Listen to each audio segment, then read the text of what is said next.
الحمدللہ وحدہ والصلاۃ والسلام علی من لا نبی بعدہ۔ اللہ تعالیٰ ارشاد فرماتے ہیں یا ایھا الذین آمنوا کتب علیکم الصیام کما کتب علی الذین من قبلکم لعلکم تتقون۔ اے ایمان والو، تم پر روزے فرض کیے گئے ہیں کہ جیسے کہ تم سے پہلے لوگوں پر فرض کیے گئے تاکہ تم تقوی اختیار کرو۔ یہ رمضان المبارک چونکہ ہر سال آتا ہے اور جن کو اللہ تعالیٰ نے زندگی عطا فرمائی ہے ان کے لیے بھی ایک امتحان بھی ہے۔ امتحان یہ ہے نا، جو چیز بار بار آتی ہے اس میں آدمی کے اندر اخلاص پیدا ہونا اور صرف رضا الہی کا طالب ہونا ایک امتحان بن جاتا ہے۔ بہت سے لوگ عادتاً کرتے ہیں اور ان کے اندر عظمت پیدا نہیں ہوتی، باقی جو اللہ تعالیٰ کے وعدے ہیں ان پر یقین نہیں جم پاتا، اس لیے بہت سی چیزیں طبعی اور فطری ہوتی ہیں۔ حدیث پاک میں آتا ہے کہ من صام رمضان ایمانا واحتسابا غفر له ما تقدم من ذنبه۔ یہ بڑے سوچنے کی بات ہے، یہاں سے یعنی کہ یہ سمجھیے کہ پورے رمضان بھر اس کو ذہن میں رکھیے، یہ اللہ کا رسول اللہ صلی اللہ علیہ وسلم ہی کا فرمان ہے، وہی فرما سکتے ہیں، وہی فرماتے ہیں کہ دنیا کا بڑے سے بڑا مبصر اور ماہر نفسیات، بڑے سے بڑا نفس شناس اور حکیم یہ نہیں کہہ سکتا تھا کہ جس نے رمضان کے روزے رکھے اللہ پر یقین کرتے ہوئے اس کو اجر و ثواب کی امید میں، تو اس کے سب گناہ معاف ہو جائیں گے۔ تو یہ سوچنے کی بات ہے نا کہ آدمی پوچھ سکتا ہے کہ آدمی روزہ اور کس کے لیے رکھے گا، وہ کھانا چھوڑ دیتا ہے، گرمی میں پانی پینا چھوڑ دیتا ہے، بہت بڑا خطرہ مول لے لیتا ہے اور سخت مشقت کی زندگی گزارتا ہے، تو اجر و ثواب ہی کی نیت سے تو کرتا ہے۔ لیکن جو لوگ انسانی نفسیات اور سائیکالوجی اور انسانی کمزوری سے واقف ہے نا، وہ جانتے ہیں کہ جب کوئی کمزوری عمومی طور پر رائج ہوتی ہے تو بے شعوری اور غفلت سے ہوتی ہے۔ تو ہر چیز کا ایک موسم ہوتا ہے، گرمی کا موسم، سردی کا موسم، بارش کا موسم، ایسے ہی رمضان کا موسم بھی ہوتا ہے۔ اس موسم کا تقاضا یہ ہے کہ روزے رکھے جائیں اور عبادات اور طاعات میں اور اضافہ کیا جائے۔ اس موسم سے سبھی متاثر ہوتے ہیں، لیکن انہی میں اس کا دھیان نہیں رہ پاتا کہ وہ روزہ کیوں رکھ رہے ہیں۔ اللہ کی خوشنودی کے لیے کھانا پینا چھوڑ رہے ہیں، صرف اللہ تعالیٰ کی رضا چاہتے ہیں، اس کی کچھ پرواہ نہیں ہے لوگ کیا کہیں گے۔ کہ روزہ رکھنے پہ لوگ تعریف کریں گے اور نہ رکھنے پہ لوگ یعنی کہ برائی کریں گے اور تنقید کریں گے۔ بہت سے لوگ اس کا خیال نہیں کرتے، تو ضروری چیز اس میں یہ ہے کہ نیت کا استحضار رہے اور آدمی اپنے آپ کو ٹٹولے، محاسبہ کرے۔ ادھر ذہن ہی نہیں جاتا، دھیان ہی نہیں جاتا کہ روزہ کیوں رکھ رہے ہیں، کھانا پینا کیوں چھوڑ رہے ہیں، جبکہ اللہ تعالیٰ نے ہم کو سب کچھ دیا ہے۔ روزے کے سلسلے میں جو فضائل وارد ہوئے ہیں نا، اور جو بشارتیں ارشاد فرمائی گئی ہیں، اس سلسلے میں جو وعدے مذکور ہیں، ایک تو یہی ہے کہ جو اسی آیت کے آخر میں فرمایا لعلکم تتقون، باقی معاشیت میں برکت حاصل ہوگی، قلب منور ہو جاتا ہے، گناہوں سے بچنا آسان ہو جاتا ہے، اللہ تعالیٰ کا قرب حاصل ہوتا ہے، اور یہ کہ حضور صلی اللہ علیہ وآلہ وسلم اس کا کتنا اہتمام فرماتے تھے۔ اس سے اللہ تعالیٰ کی اطاعت کا ایک مظاہرہ ہوتا ہے کہ ہم کھا پی سکتے ہیں، مگر محض اللہ کی خوشنودی کے لیے یہ سب چھوڑ دیتے، ایک ایک لمحہ کا ہم کو ثواب ملتا ہے، ہمارا بھوکا رہنا اللہ کو پیارا لگتا ہے، اللہ تعالیٰ خوش ہوتا ہے، اور اس بندے نے ہمارے حکم کی تعمیل کی اور محض ہمارے خوشی کے لیے وہ بھوکا پیاسا رہا ہے۔ اس سے اللہ تعالیٰ کو بڑی خوشی ہوتی ہے، مگر افسوس کہ اکثروں کا ادھر یعنی خیال ہی نہیں جاتا جو یہ روزہ رکھا ہے اس کی کیا عظمت ہے، اللہ کا اس پر کیا انعام ہے اور اللہ کو اس پر کتنا پیار آتا ہے، ادھر ذہن ہی نہیں جاتا۔ اس میں نیت کو حاصل کرنے کی ضرورت ہے۔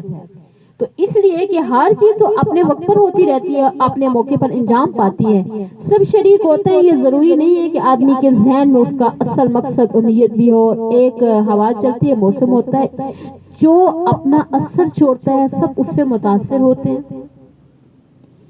تو آج جب نماز روزے میں ہمارا یہ حال ہوگا، دوسرے امور میں کیسے دھیان رہے گا۔ میں آپ سے کہتی ہوں کہ دین کے سارے ہی اعمال، امور طبعیہ، شادی، لین دین، کھانا کھلانا، کسی سے ملنے اور کسی کی مدد کرنا، کسی سے محبت کے ساتھ ملنا، ان سب میں نیت کی ضرورت ہے۔ نیت تازہ کرے وہ عمل عبادت بن جاتا ہے، ورنہ کچھ بھی نہیں۔ جسے سب غیر مسلم یعنی کہ سمجھ کر اسی طرح ہم بھی کر رہے ہیں، وہ جو غیر مسلم کر رہے ہوتے ہیں وہ یہ سمجھتے ہیں، ہم یہ سمجھتے ہیں۔ ہم یہ نہیں کہتے کہ مسلم اور غیر مسلم کے عمل میں بالکل کوئی فرق نہیں، لیکن ایسا ہوتا ہے نہ کوئی نیت کرتے ہیں اور ہم کوئی نیت اور کرتے ہیں، وہ کوئی اور کرتے ہیں۔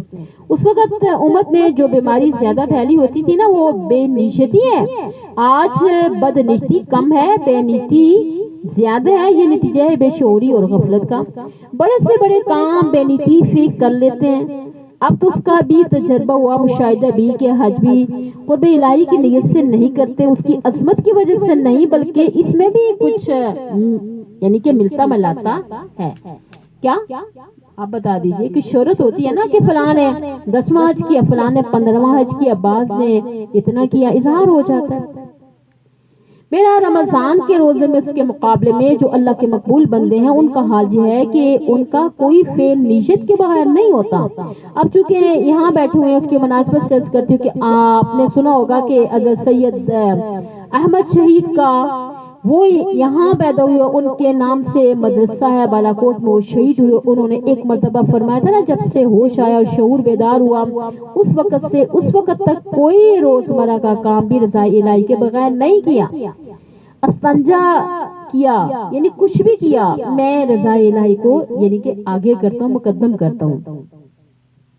اس میں رضا الہی کی نیت کی کہ میں پاک ہو جاؤں، یعنی اس طرح سے نا۔ اب کسی سے ہنس کر بولا ہوں اس نیت سے کہ کسی کو ہنسایا ہو، اس نیت سے کھانا کھلایا ہو، اس نیت سے انہوں نے اتنے وثوق سے فرمایا شعور کے پیدا ہونے کے بعد سے اس وقت تک کوئی عمل رضا الہی کے بغیر نہیں کیا۔ اب ہم اپنے آپ کو ٹٹولیں اور اپنا محاسبہ کریں، معلوم ہوتا ہے کہ کوئی عمل بھی ہم نے اللہ کی رضا کے لیے کیا ہو یہ کہ آخرت میں ہم کو اس کا ثواب ملے گا، اللہ راضی ہوگا، عبادات کا یہ حال ہوگا، وہ عادات بن گئی ہیں، بے شعوری دل و دماغ اور اعصاب پر چھا گئی ہیں۔ بھوک لگی نا، کھانا کھا لیا، لیکن اس پہ جو اللہ کے ہاں اجر کا وعدہ ہے اس کو ذہن میں نہیں رکھا۔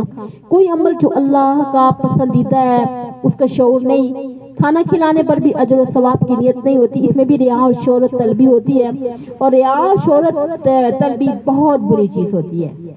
ہم سب کو الزام نہیں دے سکتے ہیں، لیکن بے شعوری کی بات کر رہی ہوں۔ بے شعوری کم یعنی کہ بے شعوری زیادہ ہے نا، یہ ہنسنا بولنا، کھانا پینا، کھلانا بلانا، آنا جانا، یہ سب شعور اور استغفار نیت سے کرنا چاہیے۔ بہت سی چیزیں چھوڑ دینا جو ہم کر سکتے ہیں نا مگر وہ دین کے خلاف ہیں، اس لیے کہ اب نہیں کریں گے۔ سب میں رضا الہی کی نیت ہونی چاہیے۔ یہ ایک آسان کام ہے اور وسیع کام بھی ہے، اتنا وسیع کہ نا اس سے وسیع دوسرا کام مشکل سے ملے گا۔ کچھ کرنا نہیں، بس اللہ تعالیٰ راضی ہو جائے۔ ہم ان سے ہنس کر صرف اس لیے بول رہے ہیں اللہ راضی ہو جائے۔ جب اس شعور کے ساتھ کام ہوتا ہے تو زندگی شریعت کے سانچے میں ڈل جاتی ہے، ورنہ نشیب و فراز کی زندگی بن جاتی ہے۔ نماز تو اللہ کے لیے پڑھیں، ادھر کسی سے ملنے چلے گئے تو بس ایسے ہی چلے گئے نا، کسی سے تعلق اور محبت ہے تو ایسے ہی ہو گیا۔ جب یہ شعور ہوتا ہے تو پوری زندگی شریعت کے سانچے میں ڈل جاتی ہے۔ تو اب یہاں سے آپ یہ چیز لے کر جائیے، جو کام کرنا ہے اللہ کی رضا کے لیے کرنا ہے، سب کام میں رضا الہی کی نیت ہونی چاہیے۔ ہم تھکے ہیں، پریشان ہیں، اتنے میں مہمان آگے نا، بشاشت سے ان سے ملنا ہے، موڈ نہیں ہو رہا، جی نہیں چاہ رہا، لیکن ان کی خاطر کرنی ہے، اس لیے کہ اللہ کی رضا اس میں ہے، اس لیے کہ اللہ کو یہ عمل پسند ہے، رسول صلی اللہ علیہ وسلم کی یہ سنت ہے۔ جب یہ بات پیدا ہوگی تو پوری زندگی پہ نور کی چادر چھا جاتی ہے، رحمت الہی کا سایہ ہوتا ہے، اس کا اصل فائدہ قیامت میں معلوم ہوگا۔ جب اللہ کے سامنے جائیں گے تو تب قدر آئے گی یہ چھوٹا سا عمل آج کتنا بڑا بن کر سامنے ہے، فلاں کا کام کر دیا ہے، فلاں سے ہنس کر بولے ہیں۔ اس لیے یہ تحفہ ہے نا رمضان المبارک کا پہلا اور عظیم تحفہ ہے۔ تو بس یہ کہ آپ کی نیت رضا الہی کی ہونی چاہیے، بس اس مبارک مہینے کا پیغام